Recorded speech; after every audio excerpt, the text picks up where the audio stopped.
하나님께서 오늘 주일 아침 우리에게 주신 말씀은 로마서 1장 24절 25절입니다. 하나님께서 오늘 주일 아침 우리에게 주신 말씀은 로마서 1장 24절 25절 말씀입니다. 한 목소리로 봉독하시겠습니다. 시작. 그러므로 하나님께서 그들을 마음의 죄목대로 더러움에 내버려 두사 그들의 몸을 서로 욕되게 하게 하셨으니 이는 그들이 하나님의 진리를 거짓 것으로 바꾸어 피조물을 저주보다 더 경배하고 섬김이나 주는 곧 영원히 찬송할 이시로다. 아멘. 우리는 가끔 하나님을 믿지 않고 세상을 제멋대로 사는 사람들이 잘되고 부자로 살고 또 성공하는 것을 보고 부러워할 때가 있어요. 나는 하나님을 이렇게 잘 믿는데 왜 고난이 많을까? 나는 하나님을 열심히 믿는데 이렇게 고난을 많이 당하는데 왜 저 사람은 하나님도 믿지 않는데 그리고 세상에 죄를 많이 짓고 사는데 왜 저 사람은 형통하고 저 사람은 건강하고 저 사람은 부자로 살까? 그런 것을 보면서 부러울 때가 가끔 있어요. 오늘 본문은 바로 이런 질문에 대한 답변입니다. 하나님을 믿지 않고 죄악 가운데 사는 사람들이 정말 복받는 사람들인가? 그것에 대한 답변의 말씀입니다. 하나님을 믿지 않고 세상에서 제멋대로 살고 죄악 가운데 사는 사람들이 잘 되는 것이 그것이 과연 복인가? 성경은 아니다. 그것은 복이 아니다. 그것은 심판이다. 어떤 심판이냐? 하나님께서 내버려 두는 심판이다. 그렇게 말씀하고 계십니다. 24절 보겠습니다. 24절 시작. 그러므로 하나님께서 그들을 마음의 정욕대로 더러움에 내버려 두사 그들의 몸을 서로 욕되게 하셨으니 26절 읽겠습니다. 26절 시작. 이 때문에 하나님께서 그들을 부끄러운 욕심에 내버려 두셨으니 곧 그들의 여자들도 술리로 쓸 것을 바꾸어 영리로 쓰며 28절 읽겠습니다. 28절 시작. 또한 그들이 마음에 하나님 두기를 싫어하며 하나님께서 그들을 그 상실한 마음대로 내버려 두사 합당하지 못한 일을 하게 하셨으니 아멘. 오늘 본문은 18절부터 32절까지입니다. 하나님을 믿지 않는 사람들에 대한 얘기예요. 하나님을 믿지 않는 이방 사람들이 어떤 심판을 당하는가에 대해서 그들의 죄악을 먼저 고발하고 있습니다. 하나님 없이 사는 사람들에 대한 하나님의 심판이 뭐라고 했습니까? 그대로 내버려두는 것. 이것이 가장 큰 심판이에요. 부러워하지 마시기 바랍니다. 아멘. 부러워하지 마세요. 하나님을 믿지 않고 세상에서 죄 가운데 사는 사람들이 잘되고 뭐 성공하고 돈 많이 벌고 건강하게 살고 그런 거 부러워하지 마세요. 제가 하나님께서 원하시지 않는 길을 가다가 팔을 다쳤어요. 팔을 다쳤는데 그래도 하나님께서 깨닫지 못하니까 저는 막 이제 하나님 앞에 억울해가지고 하나님 왜 나는 하나님을 위해서 열심히 살았는데 하나님께서 정말 불쌍하게 여기는 이런 장애인들, 노숙자들 이런 사람들 위해서 열심히 살았지 않습니까? 그런데 왜 제 팔을 가지고 갔습니까? 그러면서 술 먹고 교회 막 대문에다가 오줌 싸버리고 막 그렇게 막 하나님 앞에 제가 그렇게 탄식했던 때가 있었어요. 그런데 어떤 생각을 주시냐면 또 오른팔까지 가져가 버린다? 이런 마음을 주시더라고요. 이런 마음을 주시는데 너무 무서웠어요. 너무 무서웠어요. 그러니까 하나님께서 원하시지 않는 길. 그때 우리 사모님은 너무나 무섭다고, 여기는 하나님께서 원하시는 곳이 아닌 것 같다고, 여기서 나가자고 매일 저녁에 울고 불고 나가자고, 여기는 하나님께서 원하시는 곳이 아니라 여기는 사탄의 집단 같다고 매일 나가자고 하는데 저는 그렇지 않았어요. 아니라고, 네가 사탄이야 막 그랬어요. 그러면서 제가 강제로 거기에서 10개월 정도를 버텼는데 우리 아들 임신, 영광이 임신 10개월 돼가지고 제 팔을 다쳐버렸어요. 그때 하나님께서 팔을 치지 않으셨다면 저는 계속 그렇게 내 신앙은 이상한 신앙이 돼버렸을 거예요. 나는 이렇게 정상적인 목사 생활을 하지 못했을 겁니다. 하나님께서 치시는 것이, 하나님께서 징계하시고 이렇게 간섭을 해주시는 것이 복인 줄 믿으시기 바랍니다. 이 심판의 얘기로 시작을 하고 있어요. 이 로마서는 복음의 책이에요. 기쁜 소식을 전해주는 책인데 심판을 먼저 서론에서 얘기를 하고 있습니다. 심판을 먼저 얘기하는 건 뭐냐면 왜 우리에게 구원이 필요한가, 그 원인에 대해서 정확하게 알라는 겁니다. 우리가 병원에 가서 치료를 받으려면 어떻게 해야 됩니까? 완전하게 우리의 그 병의 상태가 어떤 것인지를 다 알아야 되잖아요. 그렇죠. 엑스레이도 찍고 가서 MRI도 찍고 다 찍어 봐가지고 나의 상태를 완전히 체크를 해야 되잖아요. 완전히 진단을 해야 되잖아요. 그런 것과 똑같은 거예요. 그렇다면 하나님께서 내버려 두신 삶, 그 삶의 정체가 뭘까요? 우리는 왜 하나님께서 내버려 두신 삶에 대해서 알아야 될까요? 왜 하나님께서 내버려 두신 삶에 대해서 저는 얘기를 해야 될까요? 하나님께서 내버려 주신 그 삶에서 구원이 필요하다는 것을 발견할 수 있기 때문에 그래요. 하나님께서 내버려 두신 삶에 대해서 한번 자세히 살펴보도록 하겠습니다. 먼저 하나님께서 내버리시면요, 우리 인간들은 불의를 가지고 진리를 막는 삶을 살아요. 바울은 18절부터 20절에서 불의로 진리를 막고 있는 삶에 대해서 이야기하고 있습니다. 18절을 보면 불의로 진리를 막는 사람들에 대한 얘기가 나와요. 여기서 진리는 19절에서 뭐라고 하고 있냐면 하나님을 알만한 것들, 그것을 진리라고 표현하고 있습니다. 하나님께서는 모든 사람들에게, 저도 그렇고 저 불교의 스님도 그렇고 저 무당도 그렇고 전부 다 세상 모든 사람들에게 하나님을 알만한 진리를 주셨어요. 다 주셨어요. 세상 모든 사람들에게 다 하나님을 알만한 진리를 주셨습니다. 그런데 그 진리가 그들 속에 있음에도 불구하고 그들은 진리를 거절하고 고의적으로 그 진리를 기피하고 있어요. 하나님을 반역하는 거죠. 하나님을 알만한 것이 자기 안에 분명히 있는데도 불구하고 그 진리를 모른 채 하고 있다는 거예요. 진리는 우리 밖에도 있고 우리 안에도 있어요. 그럼 밖에 있는 진리가 뭘까요? 다 같이 20절 읽겠습니다. 20절 시작.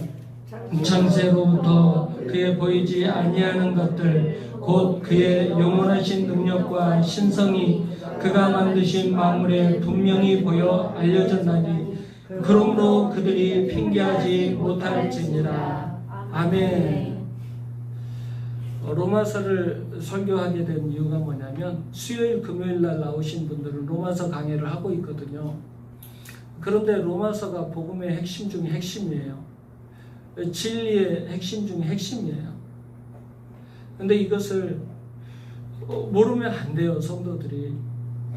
우리 성도들이 전부 다 알아야 되는데 주일날만 나오는 성도들은 이것에 대해서 들을 수 있는 기회가 없잖아요.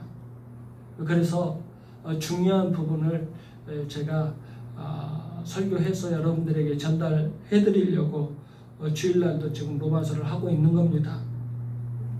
우리 속에 다 진리가 있어요.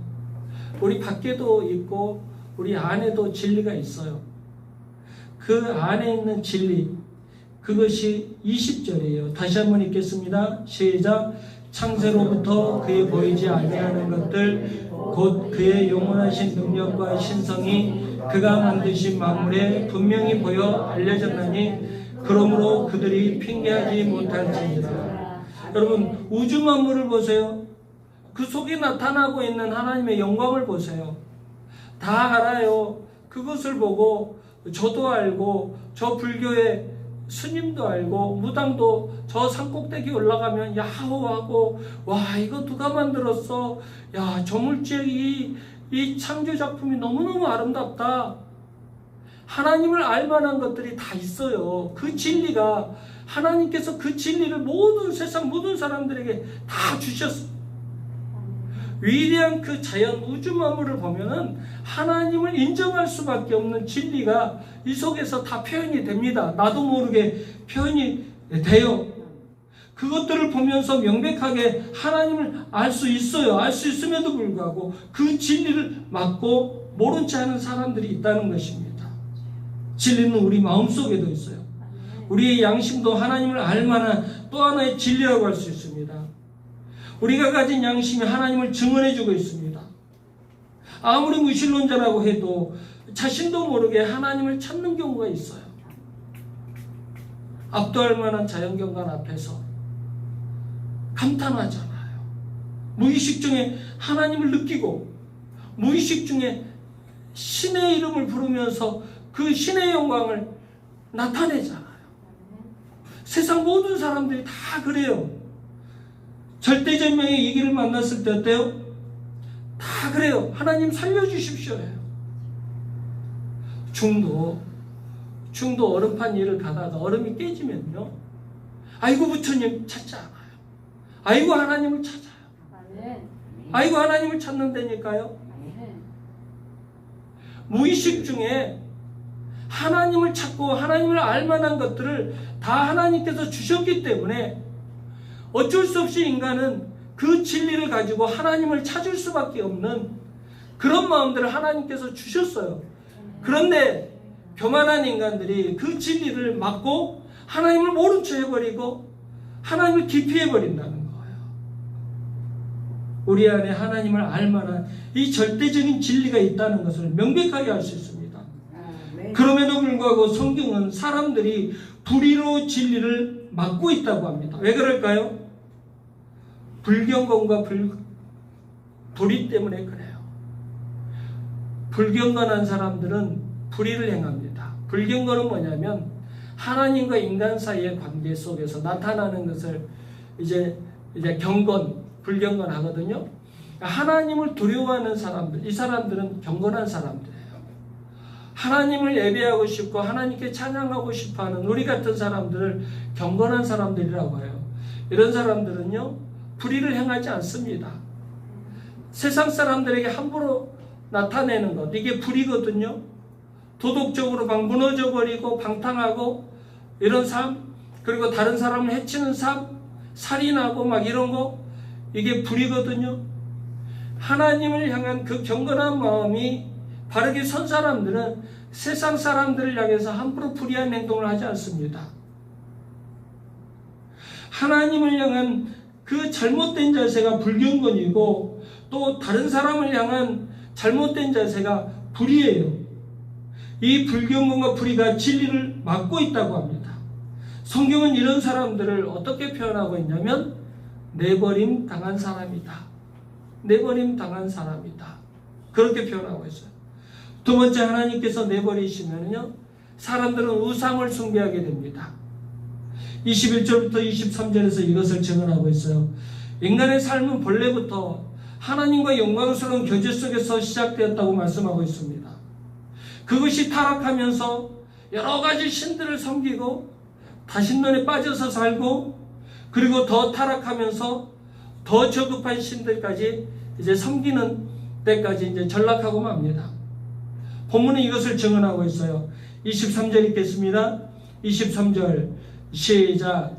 썩어지지 아니하는 하나님의 영광을 썩어질 사람과 새와 짐승과 기어다니는 동물 모양의 우상으로 바뀌었느니라. 아멘. 영광스러운 하나님을 섬기는 사람들이, 그렇게 창조된 사람들이 하나님의 자리에 사람을 신으로 만들어 놓고 사람을 신으로 앉힌다는 거예요. 내 마음속에. 하나님께서 신으로 오셔야 될 자리에 하나님을 버리고 사람을 신으로 앉힌다는 거예요. 그러다가 이제 그 다음에 새와 짐승과 기어다니는 버러지 같은 것들을 신으로 또 앉힌다는 거예요. 사람들이 그렇다는 거예요. 타락하고 멸망하는 징조예요, 이것이. 역사나 문화를 통해서 이것이 증명해주고 있잖아요. 이것을 잘 증명하고 있잖아요. 인류가 어떻습니까? 역사나 문화가 그리고 과학이 발전하면 미신이나 우상 숭배가 사라질 것이라고 다 그렇게 말했어요. 그렇게 예언하고 그렇게 말했습니다. 그런데 역사나 문화나 과학이 발전하면서 우상 숭배가 사라졌습니까? 미신이 사라졌습니까? 여러분 어때요? 지금 역사나 문화나 과학이 엄청나게 발전했잖아요. 우주선을 날리고 있는 그런 시대예요. 개인이 우주선을 막 쏘아 올리는 그런 시대가 돼버렸어요. 돈 있는 사람들이. 이런 시대에 어떻습니까, 여러분들? 어때요? 우상 숭배가 없어졌나요? 미신을 숭배하는 것이 없어졌나요? 더 많아졌어요. 곳곳마다 막 점집이 막 많아요. 우리 동네는 없어요. 저쪽에 홍 집사님 그쪽 동네 가면은 아주 점집이 되게 많아요. 되게 많아요. 그쪽 목사님들 저한테 혼나요. 목사님들 도대체 뭐 하고 있는 거냐고. 이런 거 하나씩 생기면 기도해서 물리치고 없애버려야지. 왜 이런 것들을 존재하게 놔두냐고. 저는 우리 동네 한 개씩 생길 때마다 지나다니면서 나사렛 예수의 이름으로 명하는 사탄아 물러가라고 막 하거든요. 정말 그런 일을 해야 돼요. 교회가 그것을 해서 이 지역사회의 어둠의 영들을 물리쳐야죠. 그런 것이 생기면 성도들이, 사람들이 또 그런 데 찾아다닐 것 아니겠습니까? 없애버려야죠. 그것을 없앨 수 있는 방법이 뭐예요? 기도밖에 없는 거죠. 가서 때려 부수고 가서 할 수는 없잖아요. 가서 기도로 물리쳐야죠. 지금 인간들은 과학과 이 문화가 발전할수록요, 우상이, 미신이 없어진다고 했는데 더 판을 치고 있어요. TV에서 공경연하게 막 그 무당 옷을 입고 나와가지고 막 점을 봐요. 타로 이런 것들이 막 성행하고 있어요. 왜 이런 현상이 일어나는지 아십니까? 하나님을 싫어하는 인간들이 하나님을 버린 자리에 가짜 신이라도 갖다 놔야 마음의 평안을 얻기 때문에 그래요. 그런 것들이 주는 그 정죄라도 봐야 자신이 평안을 누리기 때문에 하나님을 모셔야 될 자리에 하나님을 버리고 그런 것들을 자꾸 모시는 거예요.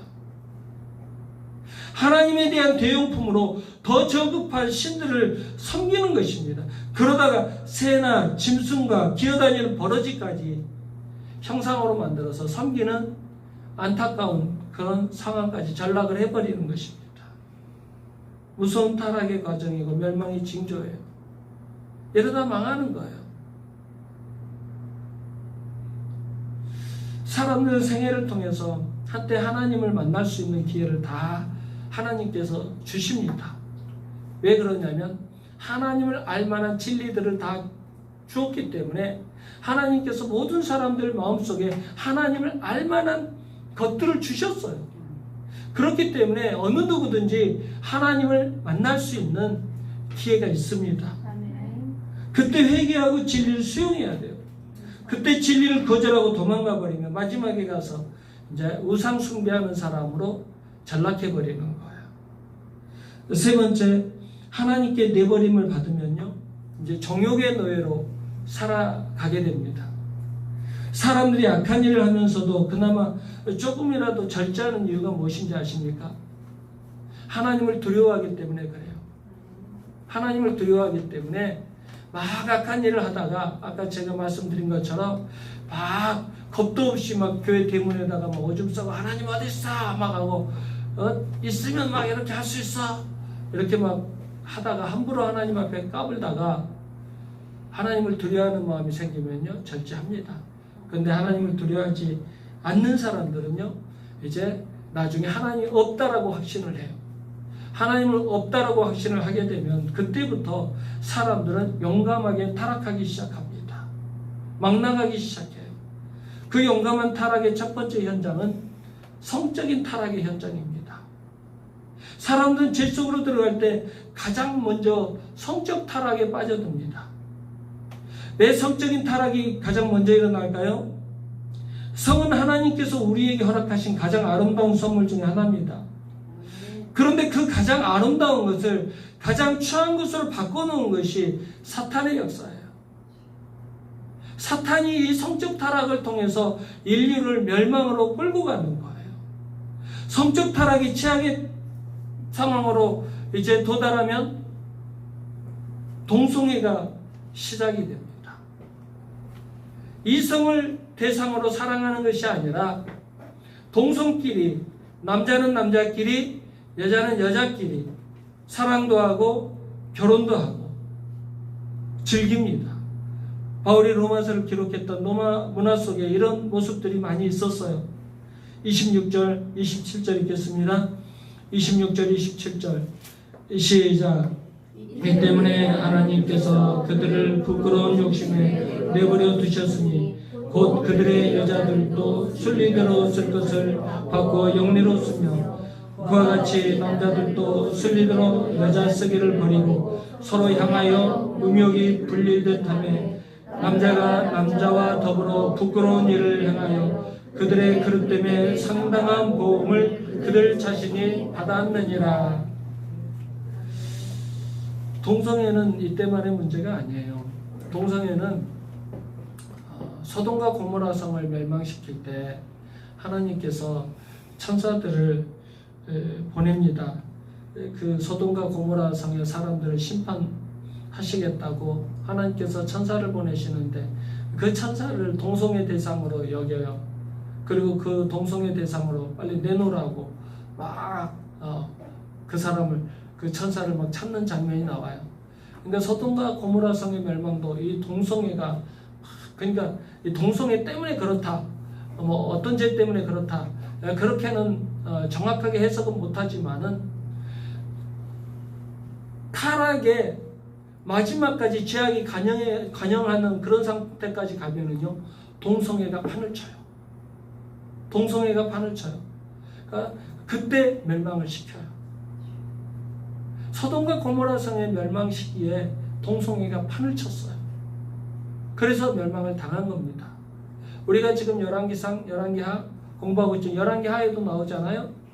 아스타롯 신전에서 동성애 행위를 하는 그런 사람들을 하나님의 성전으로 끌어들여 가지고 하나님의 성전에서조차 동성애 행위를 해버렸어요. 하나님께서는 그들을 가증스럽게 여긴다고 했어요. 바울 사도는 그들을 뭐라고 하냐면 하나님 나라를 유업으로 받지 못할 것이다. 동성애자들이나 우상숭배자들은 하나님의 나라를 유업으로 받지 못할 것이다고 경고했어요. 그러니까 우리가 하나님의 나라, 천국을 들어간다, 못 간다, 그렇게 할 때 예수 믿으면 천국 가고 예수 믿지 않으면 지옥 간다, 이런 말로 너무나 단순하게 해석하지 마시기 바랍니다. 구체적으로 나와 있어요. 하나님을 믿지 않는 사람들, 불경건한 사람들, 하나님을 섬기지 않는 사람들, 이런 사람들은 우상숭배자거나 또 동성애자들이 되는 거예요. 하나님을 두려워하지 않기 때문에 이런 짓을 하는 거예요. 그리고 로마 시대에 이제 황제들이 있는데 15명 중에 14명이 다 동성애자들이었어요. 이 사람들을, 로마 황제들을 신으로 추앙을 했거든요. 신으로 만든 사람들이 로마의 철학자들이었어요. 철학자들도 거의 다 동성애자들이었어요. 이제 이런 사람들, 이렇게 막 사회 지도자들이 동성애자. 우리나라도 지금 동성애를 할 수밖에 없는, 이제 이것을 합법화 시켜줄 수밖에 없는 막 여기까지 왔잖아요. 근데 제가 저기 시흥에 어떤 목사님한테 제가 들었는데, 교수님한테 들었는데 이제 이런 말씀을 하셔요. 그 교회에 문재인 정부 때 그 문재인 대통령 밑에서 일한 분이 계셔서 그 교수님이 그랬대요. 동성애법 좀 막아달라고 부탁을 하니까 문재인 대통령도 동성애에 대해서 극히 반대한대요. 카톨릭 신자이셔서 카톨릭이 정말 동성애 반대를 심하게 하거든요. 그런데 그래서 반대를 하는데 저쪽 미국이나 유럽 쪽에 대통령들이 동성애자들이 많대요. 그래서 이런 약소국들한테 동성애를 합법화하라고 막 강제로 밀어붙인다는 거예요. 그래서 그것을 어떻게 이 작은 나라들은 그런 나라의 그 압력을 받아가지고 어떻게 할 수가 없대요. 이 동성애가 그러면 어떻게 되느냐? 27절 마지막을 보면 그들의 그릇 때문에 상당한 보응을 그들 자신이 받았느니라. 당시에 그 대가를 로마사의 이 동성애를 통한 대가, 하나님에 대한 심판을 이미 받고 있었어요. 성병으로 인해서. 지금은 동성애자들한테 어떤 병이 돌아요? 에이즈 있잖아요. 에이즈가 심각한 문제가 되잖아요. 그리고 이 동성애자들 가정은 어때요? 개인도 망하고 가정도 망하고 이 동성애를 통해서 이제 나라가 망하는 겁니다. 네 번째, 하나님께서 내버리시면 부도덕한 삶을 살게 됩니다. 28절부터 32절은 그 부도덕한 삶의 내용을 열거하고 있어요. 29절에서 말하는 모든 불의는 사람들을 향한 그릇된 자세예요. 잘못된 자세예요. 추악, 탐욕, 악의, 시기, 살인, 분쟁, 사기, 악독, 수근수근 여러 가지 내용들이 열거되고 있어요. 사람들 사이에서 나타나고 있는 불의한 내용들이 여러 가지 내용으로 열거되고 있어요. 이런 것들을 그냥 단순한 도덕적인 내용이라고 생각하면 안 돼요. 그 원인에 대해서 정확하게 알아야 돼요. 이렇게 불의에 빠져버린 원인이 무엇이라고요? 불경건 때문에 그렇다. 불경건 때문에. 불경건은 하나님을 마음에 두기 싫어하는 겁니다. 성경은요, 반드시 불경건 다음에 불의가 나옵니다. 불의 다음에 불경건이 나오는 게 아니에요. 불경건 다음에 불의가 나옵니다. 성경은 이 순서를 정확하게 지키고 있어요. 사람들은 항상 하나님 앞에서 불경건한 모습을 보인 후에 그 다음에 인간적인 관계에서 불의가 나타난다는 거죠. 사람들이 이 불의 속에 빠지고 있는 원인은 28절 상반절이 잘 나타나고 있어요. 가장 근본적인 원인은 도덕적인 것이 아니라 신앙적인 거예요. 28절 보면 이렇게 나타나 있어요. 또한 그들이 마음에 하나님 두기를 싫어하며, 그들이 하나님을 마음에 두기 싫어하니까 이런 현상들이 나타난다는 겁니다.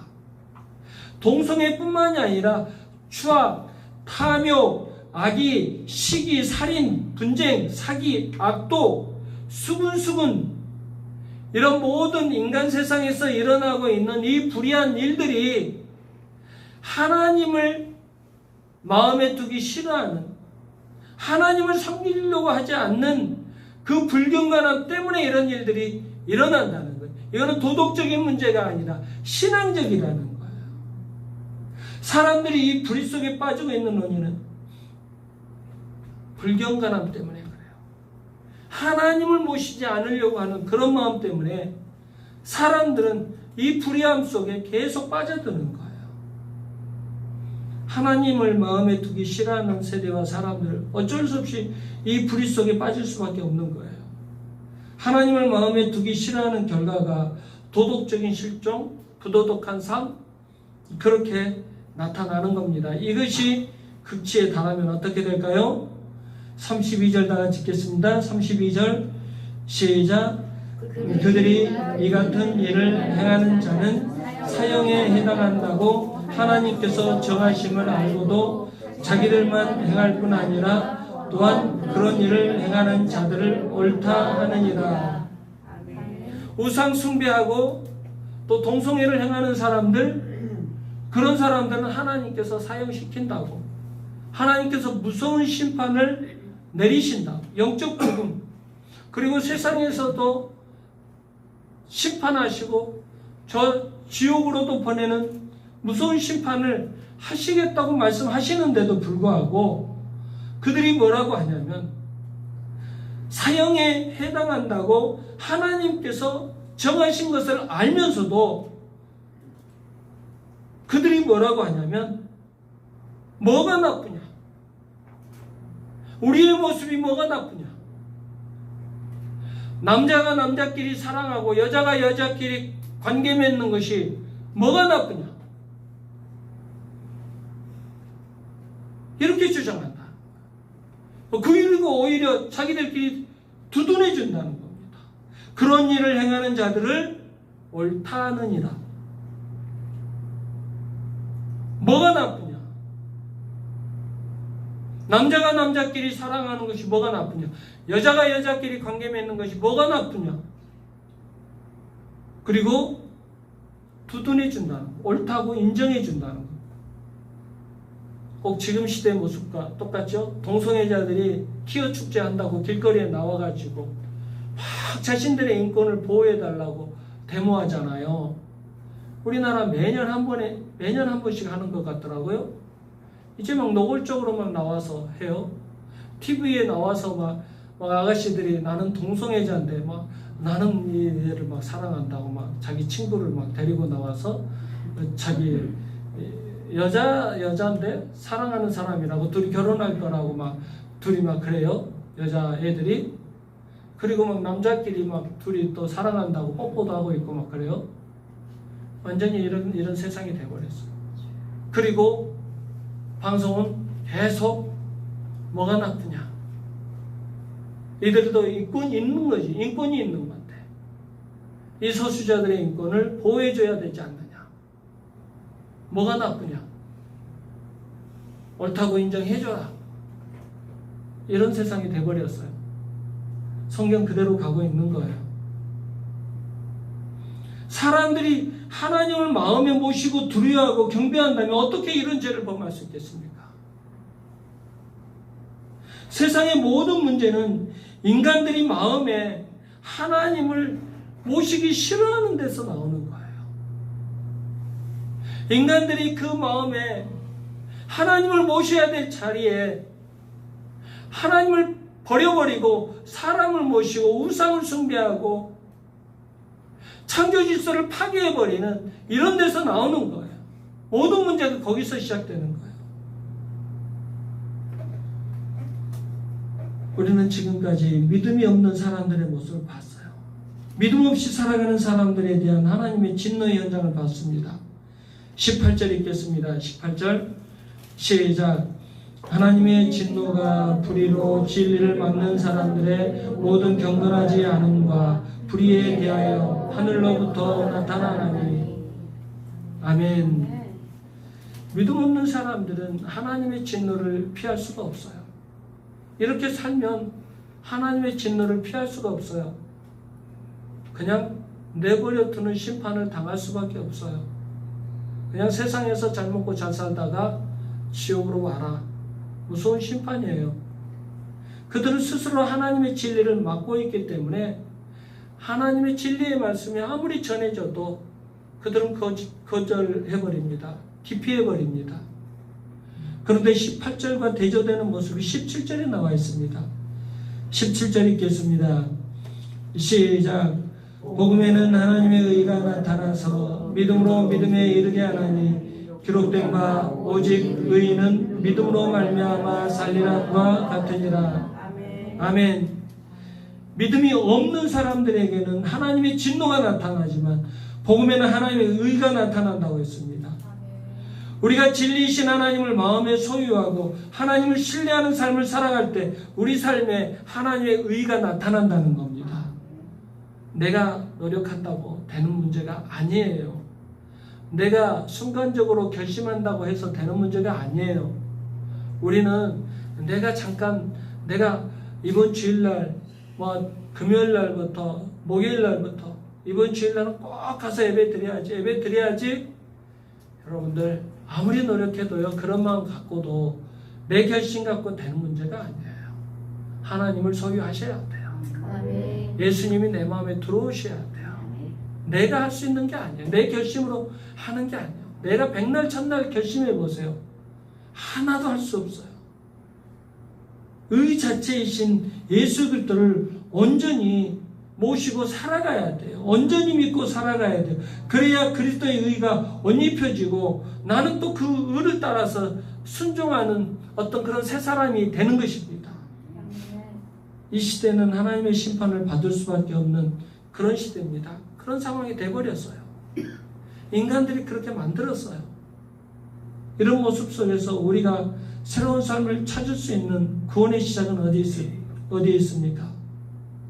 아직도 하나님 없이 사시는 분은 혹시 안 계십니까? 교회는 다니고 있지만 마음속에 하나님 두기를 싫어하는 분은 안 계십니까? 자신의 불경건과 불의를 하나님 앞에서 처리하지 못한 사람은 없으신지요? 불의한 내 모습을, 벌거벗은 모습 그대로 다 내려놓고 나를 의롭다 하시고 나를 새로운 사람으로 만들기 위해서 찾아오셔서 십자가를 져주신 그 예수 그리스도를 나의 구원의 주님으로 영접하시기 바랍니다. 아멘. 그리고 마음속에 하나님께서 나의 왕이 되시기를 사모하시기 바랍니다. 아멘. 저를 따라서 해주시기 바랍니다.